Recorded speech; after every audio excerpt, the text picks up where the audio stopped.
천주교와 개신교 500년의 분열과 공통의 뿌리. 안녕하세요, 여러분.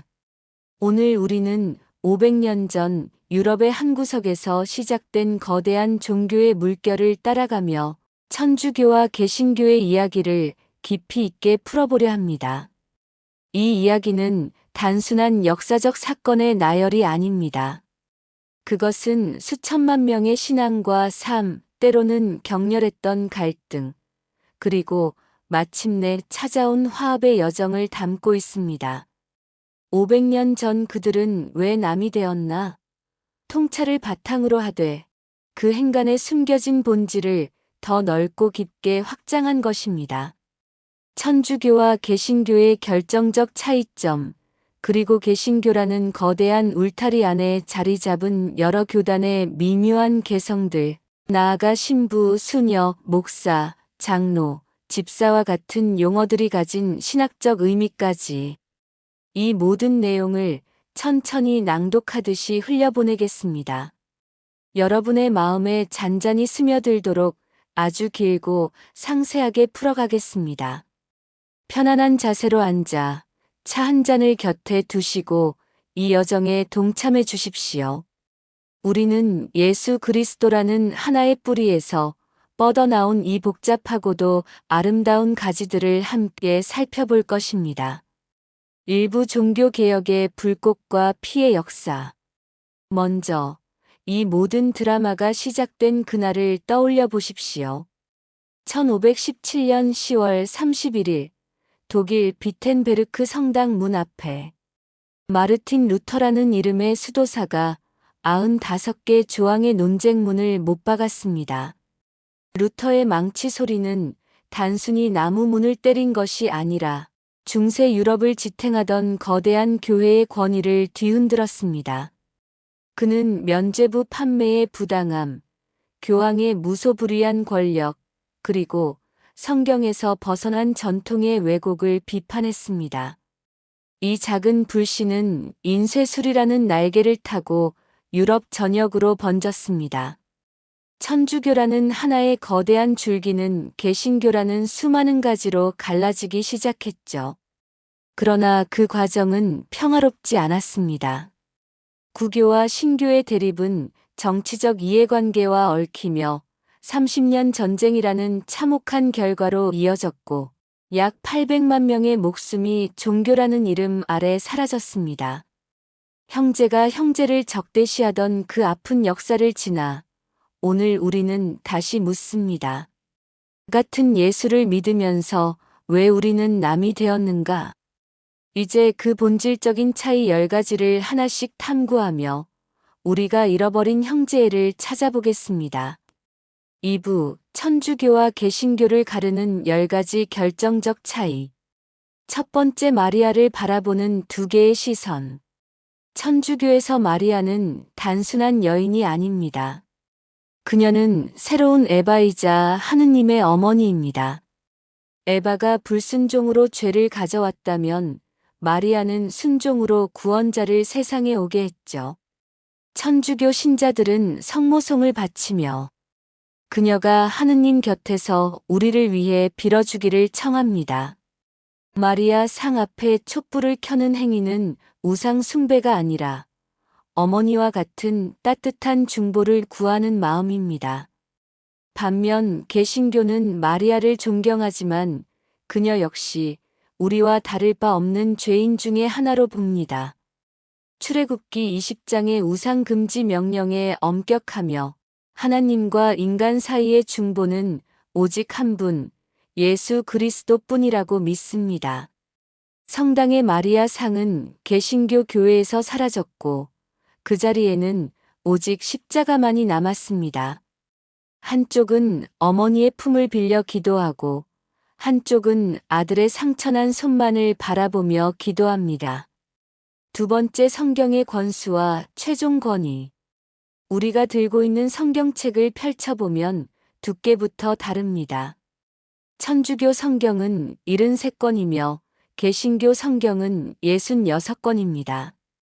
천주교는 70인역 성경 전승에 따라 토빗기, 유딕기, 마카베오기 같은 외경을 정경으로 포함시켰습니다. 그러나 루터와 종교개혁자들은 히브리어 원문에 근거한 책들만을 정경으로 인정하고 나머지는 권위 없는 읽을거리로 분류했습니다. 더 중요한 것은 해석의 권한입니다.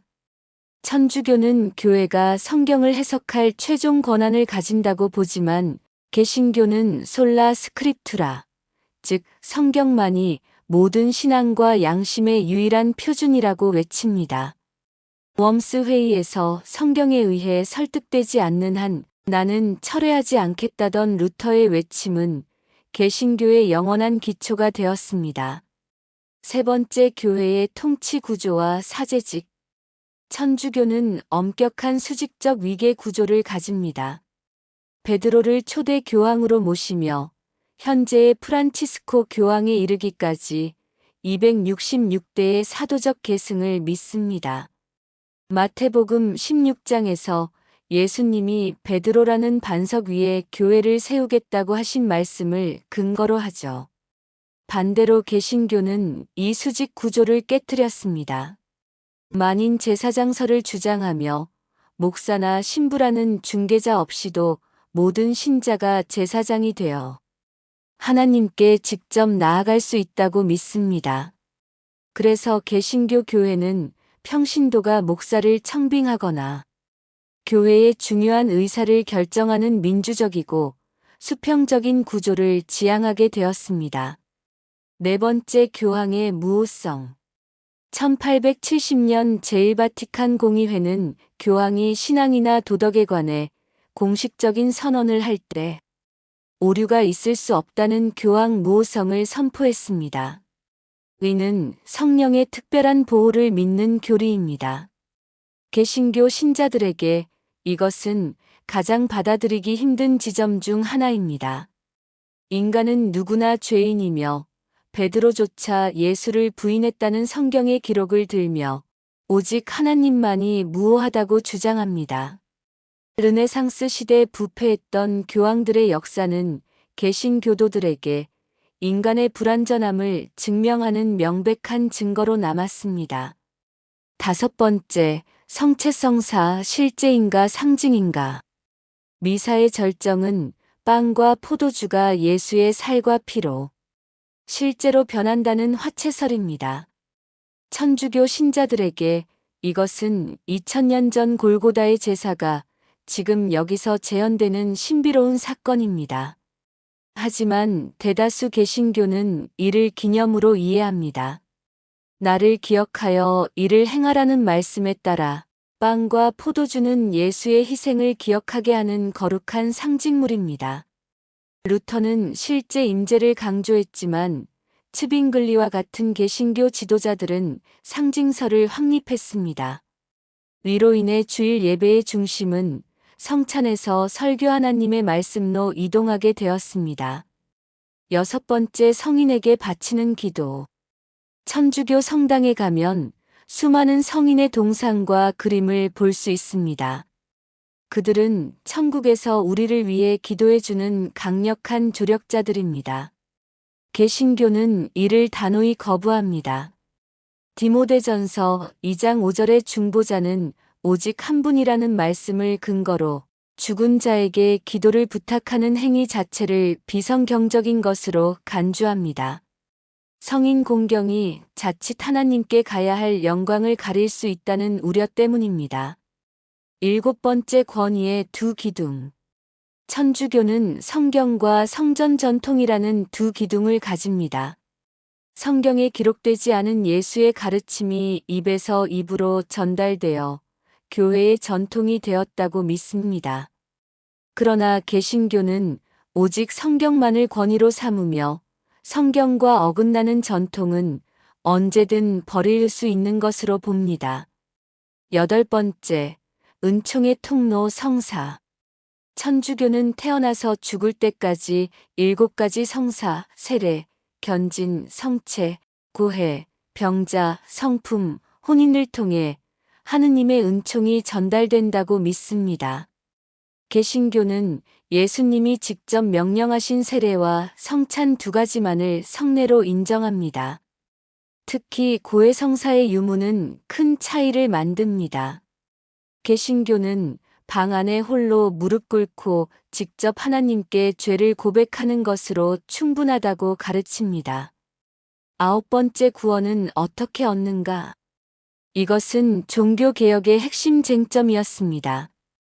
천주교는 하느님의 은총이 우선이지만 인간의 자유의지에 따른 선행과 성사, 생활이 구원의 과정에 협력해야 한다고 봅니다. 반면 개신교는 솔라 피데, 즉 인간의 어떤 공로도 없이 오직 믿음으로만 구원받는다고 강조합니다. 구원은 노력해서 얻는 보상이 아니라 거저 주시는 선물이라는 확신입니다. 10번째, 죽음 이후의 세계, 연옥. 천주교는 천국과 지옥 사이에 연옥이라는 정화의 장소가 있다고 믿습니다. 완전하지 못한 영혼이 그곳에서 정화를 거쳐 천국으로 간다는 것이죠.